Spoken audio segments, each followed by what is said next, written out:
നമസ്കാരം. പാദസാം വിജയം വാർന്നൊഴിഞ്ഞളവ് സേതുബന്ധനോദ്യോഗം എന്തളോ നളചരിതം ആട്ടക്കഥയിലെ വരികളാണ്.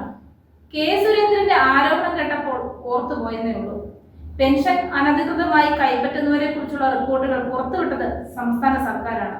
തട്ടിപ്പ് മണത്തത് മുതൽ അന്വേഷണ സംഘത്തെ നിയോഗിച്ച് എല്ലാം കണ്ടെത്തി കഴിഞ്ഞപ്പോൾ BJP സംസ്ഥാന അധ്യക്ഷൻ കെ സുരേന്ദ്രൻ പറയുന്നു ഇതിൽ സർക്കാരിന് പങ്കുണ്ടെന്ന്.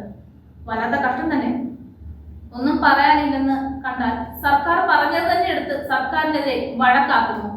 വട്ടാണോ എന്ന് ചോദിക്കുന്നില്ല. ആകെ പരിഭ്രമം ഉണ്ടെന്നറിയാം.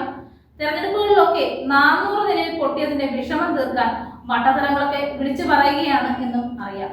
സാരമില്ലെന്നേ, തെരഞ്ഞെടുപ്പാകുമ്പോൾ ജയിക്കും തോൽക്കും, കുറച്ചൊക്കെ മനോധൈര്യം കാണിക്കണം. തോൽവിയുടെ ഉത്തരവാദിത്വം കെ സുരേന്ദ്രൻ തലയിൽ കെട്ടിവെച്ച് പുള്ളിയെ ഒറ്റപ്പെടുത്തിയുള്ള ബാക്കി നേതാക്കളുടെ പ്രവൃത്തി ഓർത്താൽ മതിയല്ലോ. അദ്ദേഹത്തിന് മാനസിക പിന്തുണ കൊടുക്കേണ്ടവർ നിങ്ങളല്ലേ? എന്തിനാണ് ഇങ്ങനെ ഒരാളുടെ ആത്മവീര്യം കെടുത്തുന്നത്?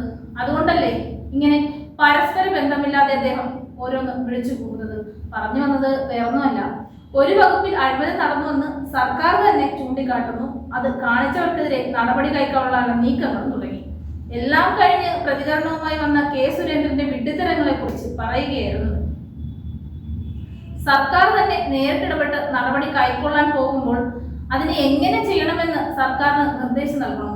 കാണുന്നവർക്കും കേൾക്കുന്നവർക്കും തോന്നില്ലേ ഇതിലെന്തോ വശപ്പശപ്പുള്ളതായിട്ട്? അത് നേരത്തെ ചൂണ്ടിക്കാട്ടി സർക്കാരിന് കുറ്റമുണ്ടെന്ന് പറഞ്ഞിരുന്നെങ്കിൽ ശരിയായിരുന്നു. ഇനിയിപ്പോ പ്രതികരിച്ചത് വൈകിപ്പോയതായിരിക്കുമോ ആവോ? പാവപ്പെട്ടവർക്കുള്ള ക്ഷേമ പെൻഷൻ തട്ടിയെടുത്ത ഉദ്യോഗസ്ഥന്മാരുടെ പേര് വിവരങ്ങൾ പുറത്തുവിട്ടാൽ സർക്കാരിന് എന്താണ് പ്രശ്നം? ആയിരക്കണക്കിന് സർക്കാർ ഉദ്യോഗസ്ഥരാണ് നിലവിൽ അനധികൃത പെൻഷൻ കൈപ്പറ്റുന്നത്. അതിൽ CPM ഏതാ BJP ഏതാന്നൊക്കെ കണ്ടെത്തി കുറ്റം പറയണമെങ്കിൽ പിന്നെ വേറൊരു പണിക്ക് പോകേണ്ടി വരില്ല.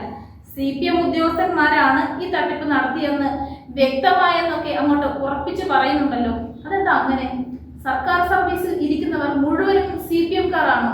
BJP-യെ പിന്തുണയ്ക്കുന്നവരുടെ പേര് വിവരങ്ങളും അതിൽ കാണില്ലേ? അവർ കൈപ്പറ്റുന്നത് പുറത്തു വന്നാൽ BJP-ക്ക് മാനക്കേടില്ലേ? ഇനിയിപ്പോ അവരെ സംരക്ഷിക്കാനാണോ ഇങ്ങനെ പട്ടിക പുറത്ത് വിടണമെന്ന് അലമുറയിട്ടുകൊണ്ടിരിക്കുന്നത്? സംശയം കൊണ്ട് ചോദിച്ചതാണ്. വലിയ തുക ശമ്പളം വാങ്ങുന്ന ഉദ്യോഗസ്ഥന്മാർ സാധാരണക്കാരുടെ അത്താണി കൈവശപ്പെടുത്തുന്നത് മനുഷ്യത്വ വിരുദ്ധമായ കാര്യമാണെന്ന് സർക്കാരിന് അറിയാം. അതിപ്പോ സുരേന്ദ്രൻ പറഞ്ഞു കൊടുക്കേണ്ട കാര്യമൊന്നുമില്ല. അതുകൊണ്ടാണല്ലോ കൈവശപ്പെടുത്തിയത് പലിശ ഉൾപ്പെടെ തിരിച്ചു പിടിക്കുമെന്ന് ധനമന്ത്രി KN ബാലഗോപാൽ അറിയിച്ചത്. അതിനിടെ കോട്ടയ്ക്കൽ നഗരസഭയിൽ തട്ടിപ്പിന് കൂട്ടുനിന്ന ഉദ്യോഗസ്ഥർക്കെതിരെ വിജിലൻസ് അന്വേഷണത്തിന് ധനമന്ത്രി KN ബാലഗോപാൽ നിർദ്ദേശം നൽകി. ഇത് വല്ലതും സുരേന്ദ്രൻ അറിഞ്ഞിരുന്നു? ധനമന്ത്രിക്കെതിരെ നിങ്ങൾ ഒരു സാധനം കണ്ടെത്തിയിട്ട് അദ്ദേഹം രാജിവെക്കണം എന്നൊക്കെ പറഞ്ഞാൽ കൊള്ളാമായിരുന്നു.